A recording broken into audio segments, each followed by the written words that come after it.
Grizz Nation, it is Sunday, and that means the Grizzlies are in Brooklyn, taking on the Brooklyn Nets today for the second time. Joining me once again from Brooklyn is Alex Schiffer. Are you ready to kind of break this one down? Because there's a lot going on today.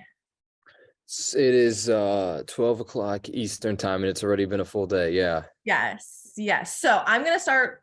Actually, maybe we should start with the Nets, because I can see that you're in a press conference room right now. There was a big press conference today. It looks like Kyrie is back, baby. So tell me what's going on the Nets side.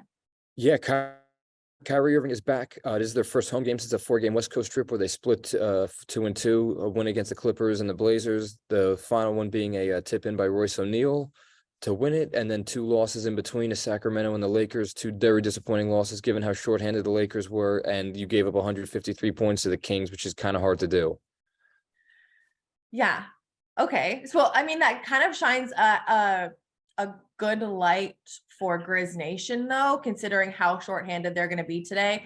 No Ja, he sprained his ankle in the last game. No Jaren, he's coming back from injury. Obviously, no Dez, no Zaire, no Danny. So the starting lineup looks a lot different from the last time we played the Nets, where it was Dez, Ja, Kyrie, and KD all had 35 or more points, which was just such an incredible game to cover, to watch. Tonight's not going to look like that, though.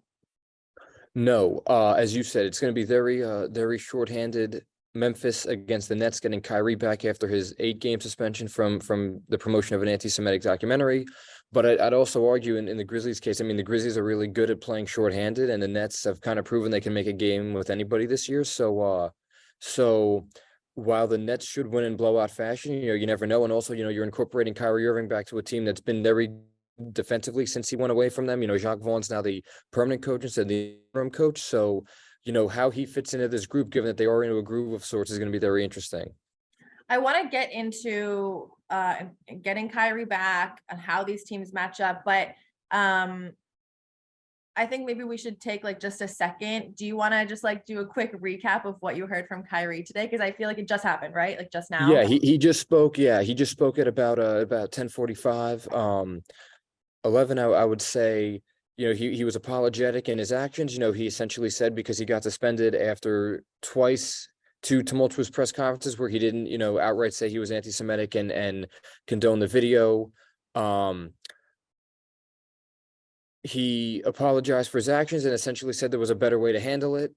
And, that he learned a lot from meeting with Jewish community leaders. And the Nets said in a statement that they were happy with the way he handled it after it came to all this. So, I thought it was good for him to essentially admit that he made it harder than it had to be, and showing remorse and that he got an education from this, I also thought were good steps too. Okay, good. So he's back tonight for the first time. There was kind of rumors surrounding he may be back on Sunday for the Grizzlies, so it's official now. Let's talk about how these teams can actually play. Today for the Grizzlies, I'm going to speak from our side, is they're going to, rely on a lot of depth. It looks like Tyus, probably John Conchar, and Santi will all start for the Grizzlies, in addition to Dylan and Steven.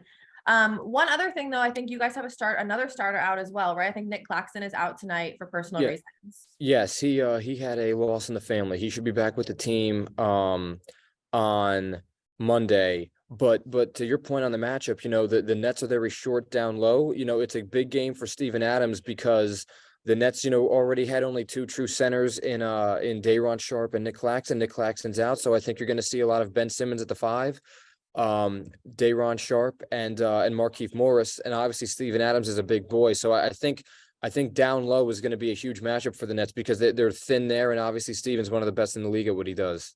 Well, yeah, and so the one of the ways the Grizzlies can find success today is out rebounding this Nets team. Grizzlies obviously top in the league in rebounding, Nets close to the bottom in rebounding. And then without Nick Claxton, that is going to be a huge thing for the Grizzlies. The other thing I think is just kind of focusing on D, but offensive efficiency. Really the Nets play at a pretty slow pace in terms of the possessions they have. So if the Grizzlies can take advantage of every single possession, no turnovers, really try and look for the best shots, it's going to be one way that they can put points up on the board. And then, of course, the fast break points, even without Ja, who kind of leads in those transition points, the Grizzlies are 3rd in the league in fast break points. The Nets, middle of the pack, sort of. So that would be my game plan if I was a coach. I'm obviously not a coach, but that would be my game plan going into this one. What do the Nets got to do to pull this one out? Yeah, I mean, Kevin Durant's got to stay scoring. I think Ben Simmons giving them some good minutes like he has the past 2 games would be huge. And I think also, not taking this Grizzlies team for granted. They've talked about kind of looking opponents at times. And we were having some debate with your friend Megan Triplett, who obviously was the Grizzlies, was with you last year in Memphis.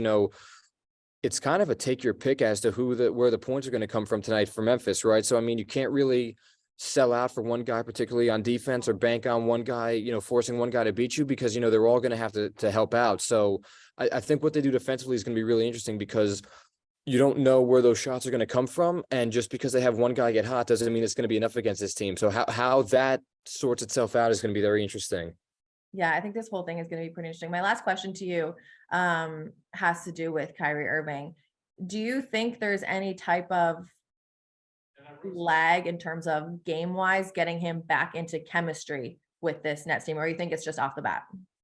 This is a great question. I'm going to say there's going to be some lag, because he only played so many games before the suspension happened. He's missed 8. This team has changed with the way they play a little bit and whatnot. So I think it's, and they didn't practice yesterday. Obviously, he's only had a shoot around under his belt. So I think it's natural to expect some rust in some way, shape, or form. All right. Well, look, the Grizzlies 10-6, Nets 7-9. Very shorthanded today. Kyrie is back. Those are the big storylines. For everyone who's watching and hasn't seen the John Morant ankle injury, he is going to be reevaluated week to week. So at least probably a week or so there. Alex, thank you. I appreciate you coming back on. I'm excited for this one, because the Grizzlies have shown, you said it yourself, the Grizzlies have shown what they can do without John shorthanded. And so I think tonight should be another good one before they come back home. Yep. Never a dull day in Brooklyn. So never a dull day in Brooklyn. Guys, you can watch this one on Bally Sports Southeast and the Bally Sports Plus app. Alex, thank you again. Thank you for having me, KJ.